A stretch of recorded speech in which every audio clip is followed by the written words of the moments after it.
Uy pre, kamusta yung sayo kahapon? Okay naman. Ang bilis mabasa, sobra. Talaga? Sinong basa? Ay, anong basa? Sinong basa? Ay, anong basa? Yung sa akin, kabaliktaran. Ang dry, tsaka tuyong-tuyo, hayop na yan. Ha? Dry na mabaho? O dry na okay lang? Mabaho pa? Okay lang. Mabaho pa? Mabaho. Tapos nung tinikman ko, hayop, hindi masarap. Grabe. Sa akin, baliktad. Mabango.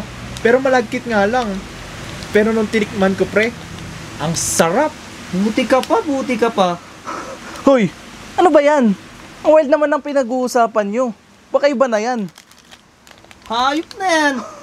Pinag-uusapan lang namin yung compounding ng clindamycin tsaka metronidazole vaginal gel eh. Ito talaga oh. Stability, viscosity, and palatability testing lang to. Eh, akala ko ba naman kung anong chismis yan? Kayo ba namang dalawa nag-uusap? Kung saan ka lang.